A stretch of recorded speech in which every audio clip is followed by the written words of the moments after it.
الرجيم بسم الله الرحمن الرحيم وقالت طائفة من أهل الكتاب آمنوا بالذي أنزل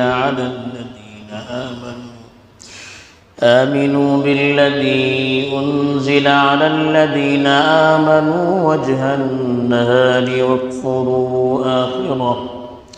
واكفروا آخره لعلهم يرجعون ولا تؤمنوا إلا لمن تبع دينكم قل إن الهدى هدى الله أن يؤتى أحد مثل ما أوتيتم أو يحاجوكم عند ربكم قل إن الفضل بيد الله يؤتيه من يشاء والله واسع عليم يختص برحمته من يشاء والله ذو الفضل العظيم الحمد لله رب العالمين والعاقبة للمتقين الصلاة والسلام على سيد المرسلين خاتم النبيين محمد وعلى آله وصحبه أجمعين أما بعد.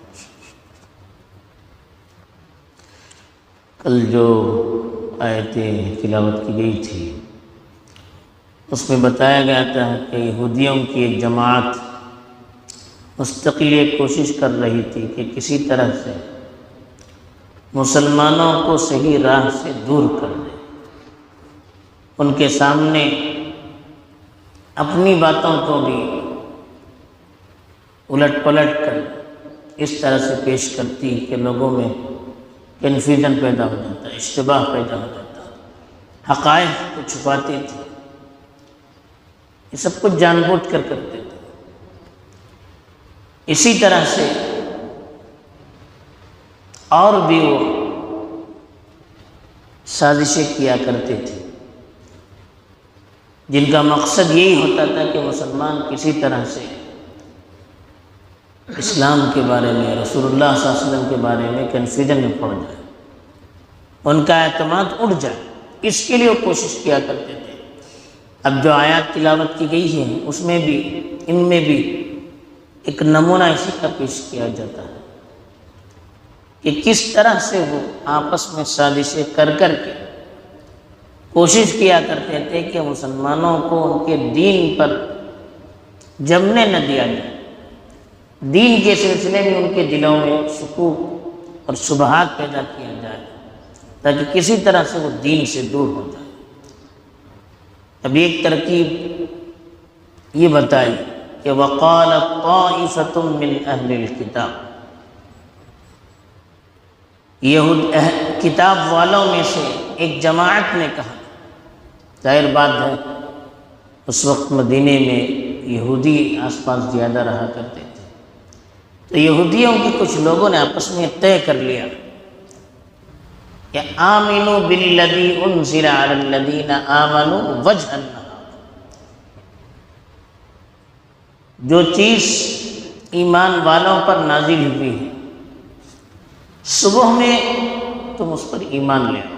وجہ کہتے ہیں چہرے کو، چہرہ چونکہ اوپر ہوتا ہے اسی لیے دین کی ابتدا کو وجہ کہا گیا، اس لیے کہ وہ وقت بھی خوبصورت ہوتا ہے جیسے چہرہ خوبصورت ہوتا ہے۔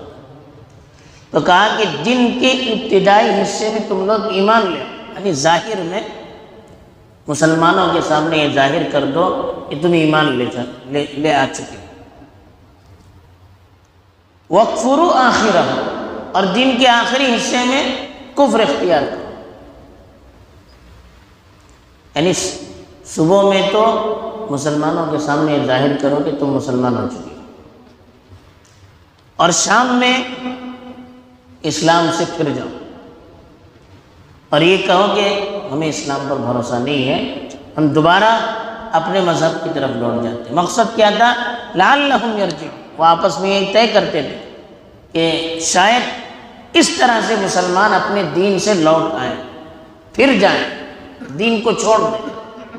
وجہ اس کی یہ تھی کہ مدینے کے جو مسلمان تھے، بلکہ مکے کے بھی جو لوگ تھے، وہ لوگ شروع سے اہل کتاب پر بھروسہ کیا کرتے تھے، جو یہودی آس پاس رہا کرتے تھے، علم کے معاملے میں ان پر بھروسہ کرتے تھے کہ یہ علم میں ہم سے زیادہ جاننے والے ہیں، ان کے پاس کتاب ہے، ان کے پاس معلومات زیادہ ہے۔ تو وہ آپس میں یہ کہا کرتے تھے کہ یہ لوگ ہم پر بھروسہ کیا کرتے ہیں اور ہم کو اہل کتاب کہتے ہیں، کتاب والے کہتے ہیں۔ جب ہم اس طرح سے تدبیر کریں گے کہ صبح میں ایمان لائیں ان کے سامنے اور شام میں ان سے کہیں کہ نہیں ہمیں تمہارے دین پر بھروسہ نہیں ہے، ہم نے غور کیا تو ہمیں صحیح معلوم نہیں ہوا، تمہارے نبی وہ نبی نہیں ہے جن کی صفت ہماری کتابوں میں بیان کی گئی ہے، اس طرح سے مسلمانوں کو باور کیا کرتے تھے۔ وجہ یہ تھی کہ مسلمان ان کی باتوں پر بھروسہ کرے اس لیے کہ وہ جاننے والے ہیں اور اپنے دین کو چھوڑ دیں۔ انہیں یہ معلوم نہیں تھا کہ اسلام اور ایمان ایک مرتبہ دل میں بیٹھ جاتا ہے تو ان لوگوں کی سازشوں سے نکلنے والا نہیں۔ حدیث میں ہے کہ اللہ کے رسول صلی اللہ علیہ وسلم نے جب قیصر کو خط لکھا تھا تو اس وقت تحقیق کے لیے انہوں نے مکے والوں کو بلایا تھا، اس میں حضرت ابو سفیان جو اس وقت اسلام نہیں لائے تھے وہ بھی موجود تھے، ان سے سوالات کیے تھے۔ اس میں ایک سوال یہ بھی تھا کہ جو لوگ ان پر ایمان لاتے ہیں کیا وہ اپنا ایمان چھوڑتے ہیں؟ انہوں نے کہا نہیں، ایمان دل میں اتر جاتا ہے تو پھر اس طرح کی بچوں کی سی حرکتوں سے وہ ایمان نکلتا نہیں۔ وہ یہ سمجھتے تھے کہ ہماری حرکتوں سے مسلمان کنفیوژن میں پڑ جائیں گے اور چھوڑ دیں گے، ان کو یہ معلوم نہیں تھا کہ ایمان کی تاثیر کیا ہے، ایمان کی حقیقت کیا ہے کہ ایک مرتبہ دل میں اتر جائے تو پورا دل و دماغ بدل جاتا ہے۔ اب ان کے سامنے وہی چیز صحیح ہو جاتی ہے، باقی ساری چیزیں بیکار معلوم ہوتی ہیں، بے حیثیت معلوم ہوتی ہیں۔ تو اس لیے ان کا یہ داؤ چلنے والا نہیں تھا۔ اور پھر آپس میں یہ کہا کرتے تھے وَلَا تُؤْمِنُوا إِلَّا لِمَنْ تَبِعَ دِينَكُمْ، آمن یؤمن بھروسہ کرنے کے لیے بھی آتا ہے۔ کہتے تھے کہ تم انہیں پر بھروسہ کرنا جو تمہارے دین کو ماننے والے ہیں، چاہے ایمان لانے والے معاملات میں ہوں یا اس نبی کی سچائی جو تمہاری کتابوں میں بیان کی گئی ہے اس کے بھروسہ کرنے کے سلسلے میں بھی تم دوسروں پر کبھی بھروسہ نہیں کرنا۔ اس سلسلے میں بھی کچھ کہنا ہو تو آپس میں کہنا، ان کے لوگوں سے نہیں کہنا۔ ان کو حسد بھی تھا کہ ہمارے خاندان کو چھوڑ کر دوسرے خاندان میں نبی کیسے آئے، یہ ان کو حسد تھا، جیسے پیچھے اس کی تفصیل گزر چکی ہے۔ تبھی عمل پیچھے چلنا، فالو کرنا۔ کہا کہ وَلَا تُؤْمِنُوا إِلَّا لِمَنْ تَبِعَ دِينَكُمْ، تم صرف انہی پر بھروسہ کرنا جو تمہارے دین کو ماننے والا، اور کسی پر بھروسہ مت کرنا، اور کسی کو نبی نہیں ماننا، اور کسی کو ہدایت یافتہ نہیں ماننا، اس لیے کہ یہ نبوت ہمارے خاندان کی چیز ہے۔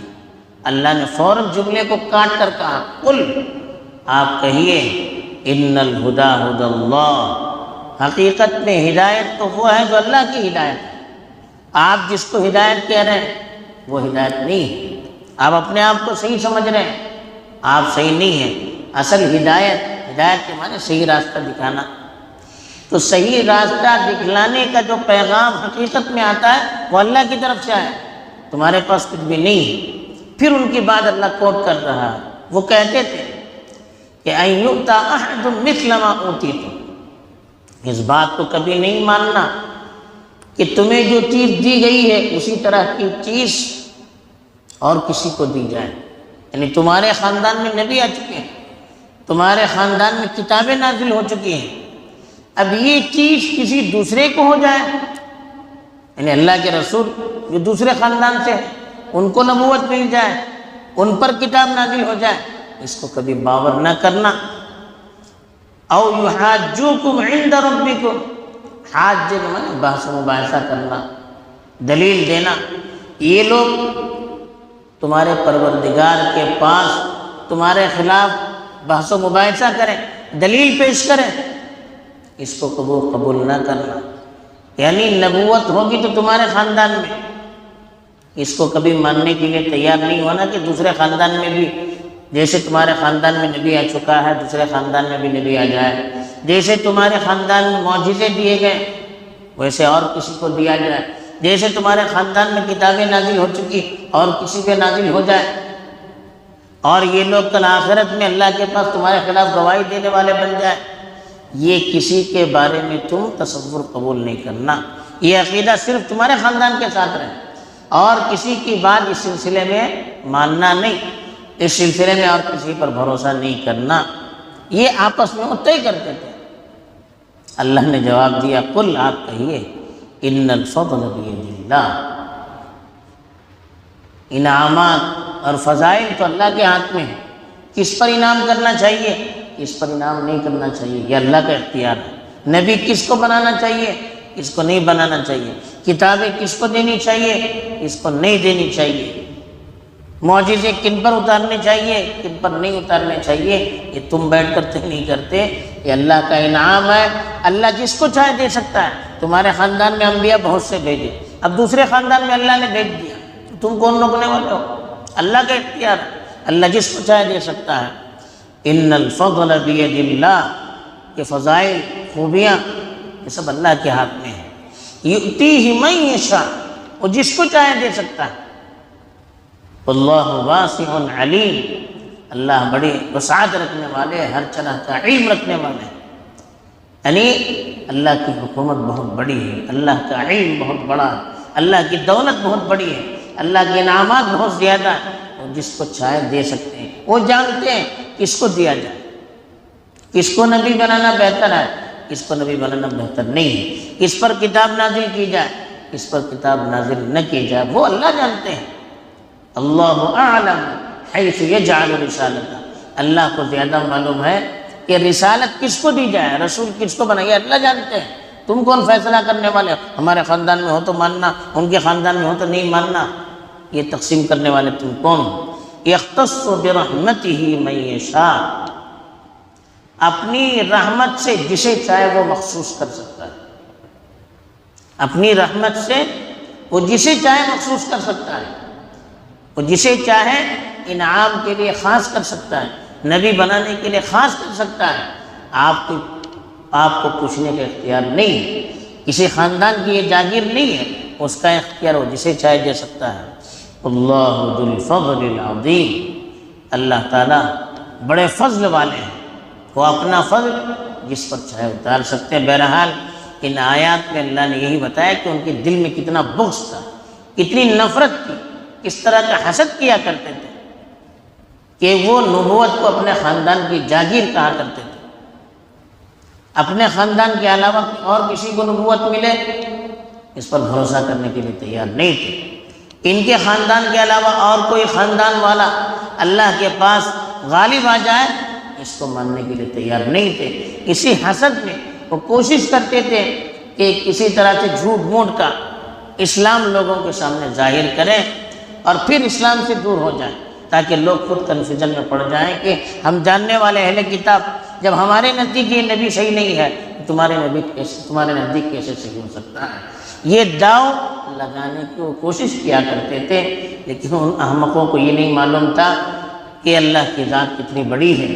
جب اس کی محبت دل میں اتر جاتی ہے تو پھر وہ باہر نہیں نکلتی، ایمان دل میں آ جاتا ہے وہ باہر نہیں جاتا ہے۔